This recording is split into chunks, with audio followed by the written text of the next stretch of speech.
pour ça, on aura le plaisir d'écouter un ancien inspecteur de l'éducation nationale, Paul Devin. Paul qui fait également le secrétaire général du SNPI-FSU. Donc la FSU, c'est pas que le SNEP, c'est aussi 20 autres syndicats, dont le SNPI, qui est le syndicat national des personnels d'inspection. Il est aussi actuellement le président de l'Institut de recherche de la FSU. Et il a beaucoup contribué à la réflexion sur l'éthique et la responsabilité des fonctionnaires. Il nous parlera justement de l'évolution du statut et du rapport aux hiérarchies. Et corollaire de ça, c'est le lien organique qu'il y a entre le statut de fonctionnaire et l'existence même du service public. Merci, bonjour chers camarades. Merci de cette nouvelle invitation aux Journées bretonnes de l'EPS. J'en avais déjà un très bon souvenir de l'année dernière. Et j'en aurai encore un meilleur souvenir cette année, parce que cette année, j'ai fait la soirée crêpe, alors évidemment... Bien. Ce que je vous propose, pour pouvoir faire ça dans un temps assez court, c'est de répondre en répondant à quelques petites questions. La première, c'est le fonctionnaire doit-il obéir ? Article 13 du statut. Les fonctionnaires à tous les rangs de la hiérarchie sont soumis à une discipline fondée sur l'autorité des chefs, l'obéissance et la fidélité des subordonnés. La discipline se manifeste par une soumission constante aux lois, décrets et règlements en vigueur et par l'obéissance des subordonnés aux ordres de leurs supérieurs dans l'exercice de leur autorité. Ah, là, je sens que tout d'un coup... Bon, je vous rassure les camarades, c'est pas le statut en vigueur actuellement, c'était celui en vigueur en 1941. Ce statut avait été signé par Pétain. Il n'est donc plus en vigueur aujourd'hui et on va souhaiter qu'il n'inspire pas l'écriture d'un statut qui pourrait advenir après 2027. On va le souhaiter. Mais comme vous le savez, il n'est quand même pas exclu que nous soyons les agents de la fonction publique d'un gouvernement dont les options politiques, suite aux prochaines présidentielles, dont les options politiques seraient largement inspirées par la manière avec laquelle Pétain avait défini l'obéissance du fonctionnaire. Mais en 1945, quand le gouvernement de la Libération, qui a confié à Maurice Thorez le ministère de la fonction publique, se met à réfléchir la question du statut, il refuse cette notion d'obéissance. Pourquoi ? D'abord pour des raisons historiques. Vous comprenez bien que ce statut d'obéissance qui avait conduit les fonctionnaires à organiser les trains de la déportation des juifs, des homosexuels, des tziganes et des communistes, que cette obéissance-là, évidemment, le gouvernement de la Libération n'en voulait pas. Mais il n'y avait pas que cette raison-là. Il y avait aussi une volonté de définir la fonction publique autrement, de la définir suivant cette formule qui est celle de Maurice Thorez. Le fonctionnaire ne doit plus être le domestique du gouvernement, livré à l'arbitraire ou au favoritisme, mais seulement le serviteur de l'État et de la nation, garanti dans ses droits, son avancement et son traitement, conscient en même temps de sa responsabilité, considéré comme un homme et non comme un rouage impersonnel de la machine administrative. Et lorsqu'en 1983, le ministre de la fonction publique d'alors, Anicet Le Pors, a remis sur le chantier des débats parlementaires la question de notre statut, à nouveau, le terme d'obéissance a été refusé. Pour lui substituer ce qui constituait l'article 28 de nos statuts actuels, qui a été recodé, comme vous le savez, puisque désormais c'est dans le Code de la fonction publique, c'est l'article L 121.9 et 10 du Code de la fonction publique. Qu'est-ce qui est dit ? Il est dit que le fonctionnaire doit se conformer aux instructions de son supérieur hiérarchique.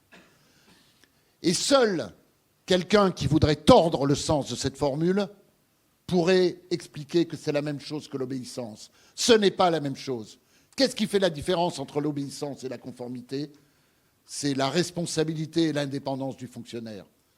Quelqu'un qui doit obéir n'est pas responsable, n'est pas indépendant.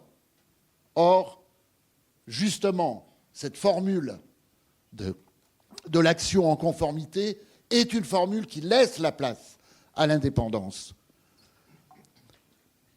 Alors, entendons-nous bien, on ne va pas revendiquer qu'en tant que fonctionnaire, on a le droit de faire ce qu'on veut, comme on veut. Parce qu'une telle revendication procéderait d'une conception ultralibérale de la fonction publique.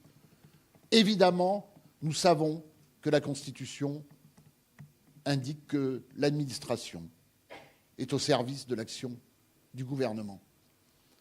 La formule même est « le gouvernement dispose de l'administration ». Mais qu'est-ce que ça veut dire, disposer de l'administration? Ça veut dire que ce n'est pas sans limite. Disposer de l'administration, c'est pas... Je ne suis pas un seigneur médiéval qui en fait ce qu'il veut. Nous sommes dans une démocratie. Cette démocratie, ce qu'elle a voulu, c'est justement penser cette question-là dans une dialectique des droits et des obligations.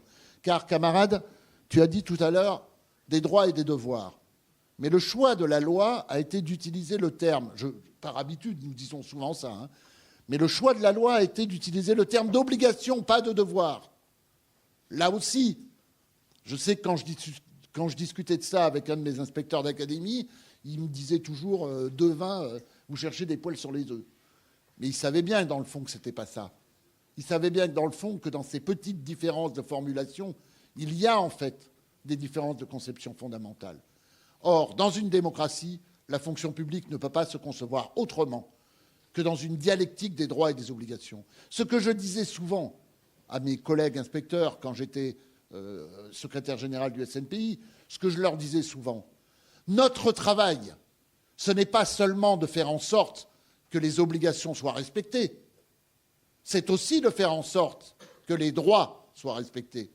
Et pour dire les choses concrètement, je leur disais par exemple, quand on est confronté à un problème de remplacement, certes, notre administration a tendance à considérer que notre seul travail sera de faire en sorte qu'il y ait le plus possible d'instituts ou de profs face aux élèves. Mais en réalité, notre travail à ce moment-là, c'est de trouver le meilleur équilibre entre le respect de la continuité du service public pour les élèves, mais aussi le respect des droits des agents de la fonction publique. Mais ça, la hiérarchie a très souvent, aujourd'hui, oublie très souvent que son métier, c'est aussi de garantir les droits. Cette dialectique des droits et des obligations, elle va reposer sur deux principes fondamentaux. Permettre que nous soyons à la fois des agents au service d'une politique nationale, mais permettre aussi que nous soyons des fonctionnaires citoyens, avec tous les droits du citoyen, tous. Évidemment, ces droits ont quelques limitations, notamment celle de la neutralité. C'est-à-dire, oui, bien sûr, lorsque nous sommes avec nos élèves, on ne va pas utiliser notre métier pour faire de la propagande partisane, du prosélytisme religieux ou de la publicité commerciale. Bien sûr. Mais pour autant, je rappelle que l'obligation de réserve, qui d'ailleurs au passage n'est pas une obligation statutaire, mais une construction de la jurisprudence, mais ça ne, pour autant, ça ne veut pas dire que ça n'existe pas. Cette obligation de réserve, ça veut dire quoi? Est-ce que ça veut dire qu'on n'a pas le droit de critiquer la politique gouvernementale? Pas du tout. La neutralité ne s'applique qu'à notre temps de service, qu'à la mise en œuvre de nos missions. L'obligation de réserve, qui elle est générale, nous empêche de parler du service public et de ses agents de manière méprisante, diffamatoire, outrancière, mais ne nous empêche absolument pas, y compris publiquement, de tenir un discours critique sur les politiques mises en œuvre. Il paraît que pendant longtemps, les agents étaient opposés au statut. C'est quelque chose qu'on entend souvent. Quand même, ce n'est pas tout à fait comme ça. En fait, en témoigne par exemple le discours d'un député républicain juste à la veille de la guerre de 14.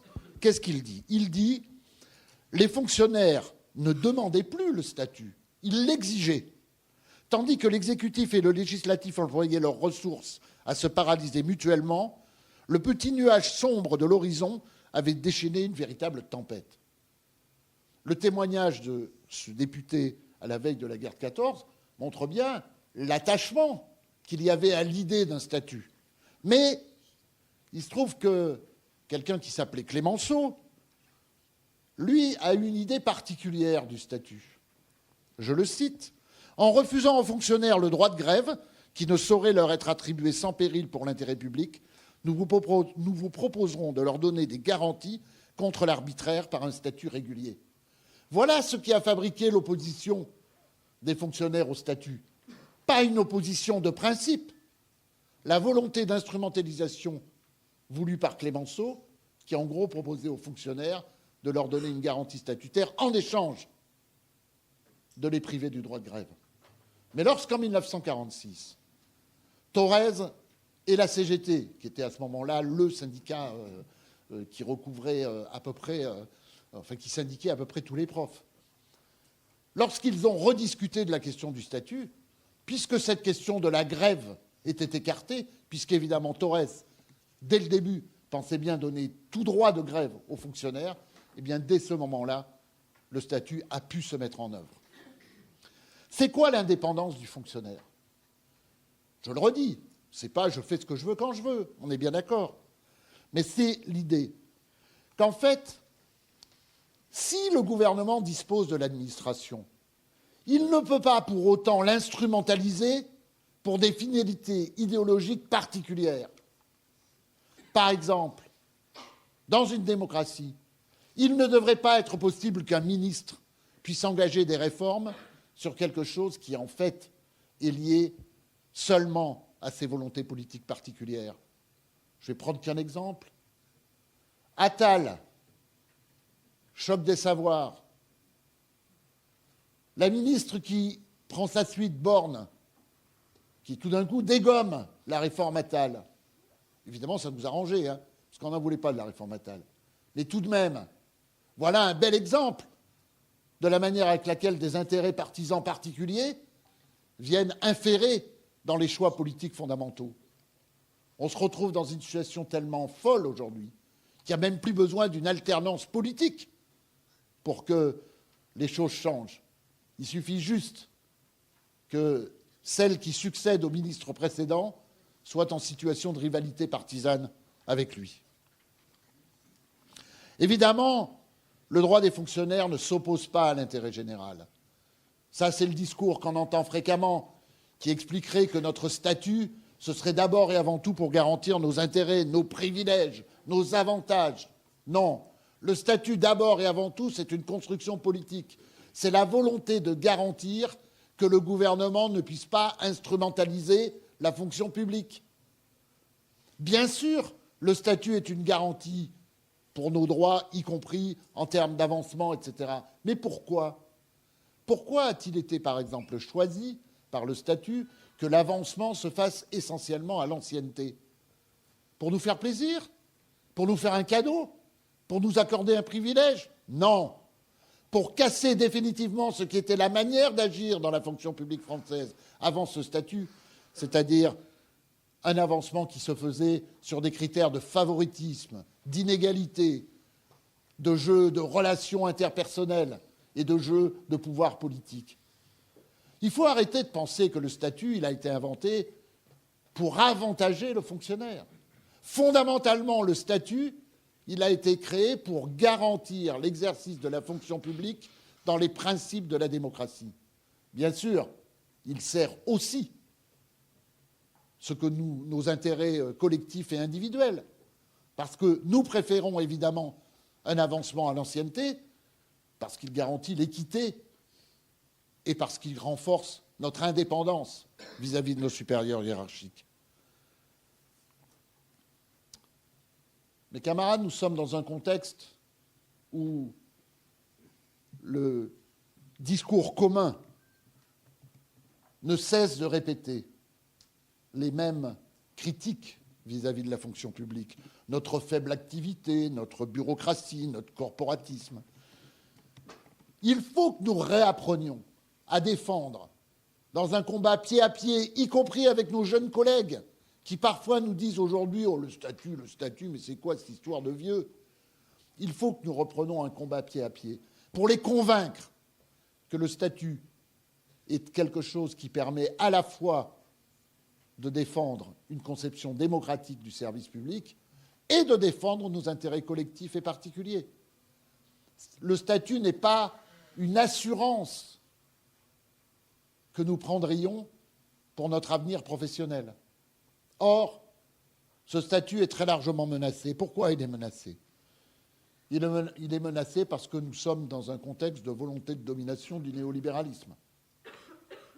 Pourquoi le statut, ça gêne les conceptions néolibérales ? Parce qu'en fait, dans le fond, ce qui est le projet majeur du néolibéralisme, c'est de vouloir instaurer comme principe fondamental de fonctionnement économique et donc social, le principe d'un modèle économique unique, celui du marché, celui de la mise en concurrence, on pourrait dire celui de la privatisation. Et évidemment, lorsqu'on a l'intention de mettre les services publics dans cette situation de concurrence, de marché, quand on a envie de marchandiser la culture, l'éducation, on est gêné par le statut, parce qu'on ne peut pas faire tout à fait ce qu'on veut. Alors, dans chaque interstice du statut actuel, vous avez vu comment le néolibéralisme a fait malheureusement régresser les choses. Et la loi de transformation de la fonction publique en est un des exemples les plus coûteux pour nous. Malheureusement, mes camarades, aujourd'hui, la profession a perdu de vue les enjeux de cette question statutaire.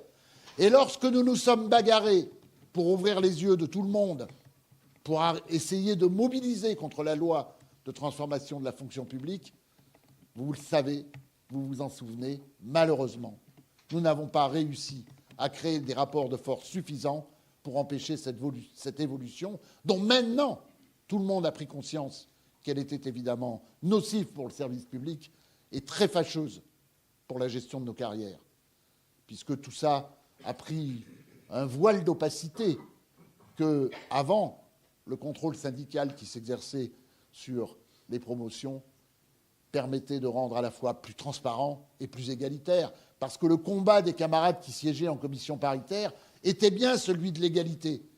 En tout cas, nous pouvons être fiers qu'à la FSU, nous l'avons toujours mené comme ça. Et quand parfois d'autres syndicats jouaient des jeux un peu moins clairs, nous avons toujours été sur cette question-là très fermes.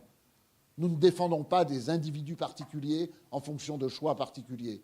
Nous défendons l'égalité de traitement de tous les agents. Par derrière cette volonté néolibérale, il y a évidemment tous les enjeux économiques, budgétaires. C'est clair qu'aujourd'hui, le statut fait que lorsque une volonté ministérielle veut réduire, tire sur la manette de réduction budgétaire, c'est comme sur un gros paquebot. Ça ne freine pas tout de suite. Ça met du temps. Parce que justement, les garanties du statut font que les mesures n'ont pas un effet immédiat. Ce dont ils rêvent, c'est d'une manette, pouf, pouf, où ça réagit tout de suite. On a besoin de recruter un peu, on dérecrute, pouf, pouf, et ça suit immédiatement. Le statut l'empêche. C'est une garantie par rapport à une autre conception fondamentale du service public en démocratie, qui est celui de sa continuité. Seulement, pour nous goinfrer toutes ces idées-là, eh bien, on a mis dans la tête des gens qu'en fait, il fallait désormais non plus piloter le système en fonction de ses finalités, mais le piloter en fonction de ses résultats. Et voilà que sont arrivés les indicateurs de performance, la soi-disant autonomie des établissements et la mise en concurrence des personnels avec la paye au mérite. Comme il faut bientôt que j'arrive à la fin de mon intervention, je ne développe pas, mais je pense que là-dessus, nous sommes convaincus. Enfin, une autre perspective, c'est que pour réussir à mettre en marché l'éducation, il y a autre chose dont il faut se débarrasser. C'est la conception actuelle de nos métiers, qui reste une conception fondée sur notre indépendance, parce qu'en fait, nous sommes responsables de nos actions. Ça veut dire quoi? Ça veut dire que l'enseignant, il est concepteur de ses enseignements. C'est lui qui les réfléchit, c'est lui qui produit le travail intellectuel qui va permettre au quotidien de la classe d'ajuster les actions à la réalité de nos élèves, de leurs difficultés notamment. Et ça, c'est évidemment favorable à une meilleure égalité. Mais ce n'est pas de ça dont les néolibéraux rêvent. Les néolibéraux, de la même manière qu'ils veulent une manette où budgétairement ça peut être très réactif, eh ben, ils veulent aussi une manette où idéologiquement ça soit très réactif. C'est-à-dire que les enseignants deviennent des applicateurs de procédures, juste des gens qui mettent en œuvre une méthode choisie par ailleurs, à un échelon ministériel ou académique, et qui deviennent des applicateurs de procédures définies par ailleurs. Dans un tel système, évidemment, on a une maîtrise idéologique des contenus et de la manière de les enseigner qui est bien plus forte que lorsqu'on fait confiance à des enseignants concepteurs de leurs enseignements. En fait, vous l'avez bien compris, l'enjeu derrière tout cela, c'est l'enjeu de notre docilité. Il se trouve qu'on n'a pas tellement envie d'être docile. C'est pour ça qu'on est attaché au statut. Pourquoi faut-il vraiment être attaché au statut? Je le redis. Parce que le statut garantit l'intérêt général. Parce qu'il constitue un outil qui empêche que les services offerts aux usagers puissent être l'objet d'instrumentalisation partisane ou idéologique. Ils empêchent qu'ils soient guidés par les seuls objectifs de la rentabilité du marché. Mais aussi parce que le statut, c'est le meilleur cadre pour permettre une dialectique indispensable en démocratie, celle qui va garantir à la fois que le fonctionnaire soit libre de ses opinions comme tout citoyen, mais en même temps qu'il soit protégé par sa liberté, notamment pour nous les enseignants, par sa liberté pédagogique, d'un usage de ses missions qui serait en fait éloigné de l'intérêt général, du bien commun, pour être mis au service des volontés particulières de tel ou tel ministre. Et comme vous le savez, ces volontés, elles ne sont même plus aujourd'hui mises en œuvre par le biais réglementaire, elles le sont seulement par quelques annonces faites dans la presse. Évidemment, vous l'avez compris, mais sans doute Igor en parlera, parmi les choses qui sont indispensables et qui concernent cette fois-ci spécifiquement la question de la hiérarchie, c'est que pour tout ça puisse fonctionner, il faut que l'autorité des hiérarchiques soit exclusivement fondée sur l'application réglementaire. Un inspecteur ou un chef d'établissement ne doit disposer que d'un pouvoir impersonnel. Il ne doit pouvoir imposer les choses qu'au titre réglementaire. C'est pour ça que là aussi, il faut qu'on renoue avec la vieille habitude syndicale, qui est que lorsqu'on reçoit un ordre, on n'hésite jamais à dire « J'ai bien entendu, monsieur le proviseur, monsieur l'inspecteur, ou madame, est-ce que vous voulez bien me transmettre les textes réglementaires qui m'y contraignent ?» Ah, il n'y en a pas. Ah, d'accord. Donc, excusez-moi, je n'avais pas compris. Je croyais que vous me donniez un ordre. Je comprends donc en fait, puisqu'il n'y a pas de texte réglementaire, que vous me donnez un conseil, une préconisation. Je vais réfléchir à son éventuelle mise en œuvre. Cette stratégie-là, mes camarades, il faut qu'on la retrouve pleine et entière, dans un combat pied à pied, quotidien, parce que ça participera aussi à la formation de nos supérieurs hiérarchiques qui feraient bien d'entendre tout ce que j'ai évoqué là pour leur rappeler que la hiérarchie dans un service public n'est pas un pouvoir personnel et qu'on peut se lever le matin et avoir l'idée du siècle en se lavant les dents. Pour autant, ça ne rend pas légitime qu'on exige son application. Je vais terminer en reprenant cela dans l'esprit de la formule de Torres que j'ai citée tout à l'heure. Pourquoi devons-nous rester attachés au statut, mes camarades? Parce que nous ne sommes pas les larbins des ministres, mais les serviteurs d'une République que la Constitution définit comme démocratique et sociale. Et pour reprendre l'expression que tu as citée tout à l'heure, moi je veux bien être loyal, mais je serai loyal à une République démocratique et sociale, pas loyal à un supérieur hiérarchique. Ça n'existe pas dans une fonction publique démocratique, la loyauté à une personne. Nous n'avons qu'à être loyaux avec les valeurs fondamentales de cette République démocratique et sociale. Et enfin, pourquoi nous voulons un statut? Parce que nous ne sommes pas des rouages administratifs, comme disait Torres, mais des femmes et des hommes responsables de nos actions, concepteurs de nos enseignements et délibérément engagés pour une école égalitaire et émancipatrice. Hop, hop, hop.